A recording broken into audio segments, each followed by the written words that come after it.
সবজির ভেতরে সবথেকে সুস্বাদু এবং মজাদার সবজি হলো কাঁকরোল। আর কাঁকরোল দিয়ে চিংড়ি ভুনা করলে খেতে অসম্ভব মজার। আজকে কাঁকরোল দিয়ে চিংড়ি ভুনা করব। আর কাঁকরোল দিয়ে চিংড়ি ভুনা খেতে অসম্ভব মজার হয়। তো কাঁকরোল ভেজে এখন চিংড়ির ভেতরে দিয়েছি, হয়ে গেল কাঁকরোল। এই সবজিটা আমরা কম বেশি সবাই পছন্দ করি। তো আজকে কাঁকরোল দিয়ে চিংড়ি ভুনা করব। প্রথমে কাঁকরোল এভাবে লম্বা করে পাতলা করে কেটে ধুয়ে নিয়েছি। আর এখন হলুদ এবং লবণ মেখে কাঁকরোলটা ভেজে নিব। চিংড়ি ভুনা করার জন্য এখানে আমি মাঝারি সাইজের কিছু চিংড়ি মাছ নিয়েছি। এখন আমি এখানে ব্লেন্ড করা একটা টমেটো এবং 1 কাপ পেঁয়াজ আমি দিয়ে দিলাম।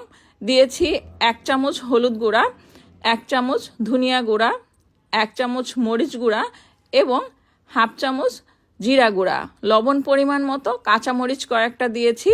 দিয়ে দিব সরিষার তেল 1/2 কাপ পরিমাণ। এই রান্নাটা সরিষার তেল দিয়েই করতে হবে। আর সরিষার তেল দিয়ে করলে ফ্লেভারটা খুব ভালো আসবে আর খেতেও অসাধারণ লাগবে। তো এখন ভালো করে মশলা দিয়ে মাছ মাখিয়ে নিব।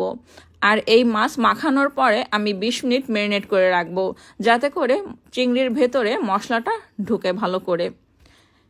আর চিংড়ি আমি মাঝে মধ্যে এইভাবেই ভুনা করি কাঁকরোল দিয়ে। তো এখন 20 মিনিটের জন্য রেখে দিব। কাঁকরোল হলুদ এবং লবণ মাখিয়ে এখন তেলে ভেজে নিব। হালকা করে তেলে ভেজে নিব, বেশি ভাজা যাবে না। চুলায় একটা প্যান বসিয়ে দিয়েছি, দিয়ে দিব পেঁয়াজ কুচি।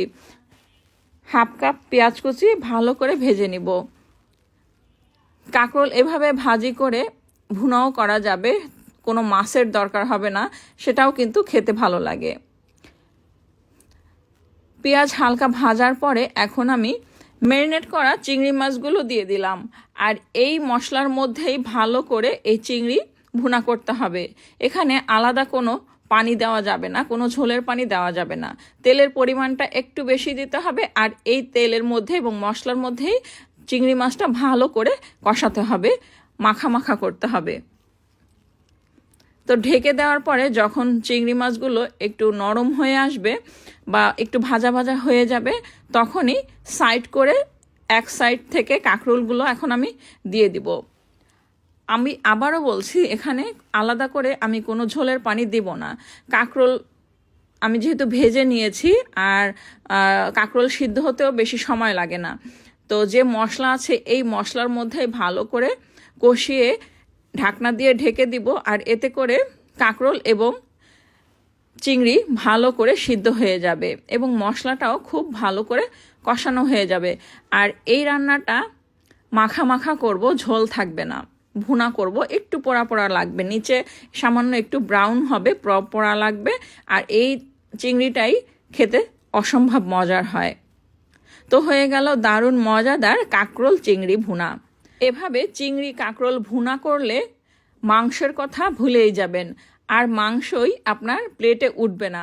এই একটা তরকারি দিয়েই আপনার খাওয়া হয়ে যাবে 1 প্লেট ভাত, নিমিষেই শেষ করতে পারবেন। এতটাই মজার এই রেসিপিটা, একবার হলেও ট্রাই করবেন।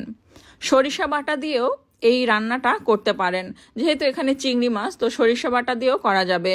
যেহেতু আমি এখানে সরিষার তেল দিয়েছি, তাই আমি সরিষা বাটা আর দিলাম না। তো দারুণ মজাদার চিংড়ি কাঁকরোল ভুনা। এতক্ষণ ভিডিওটি দেখার জন্য আপনাদের জানাই অসংখ্য অসংখ্য ধন্যবাদ। নেক্সট রেসিপি দেখার আমন্ত্রণ রইল।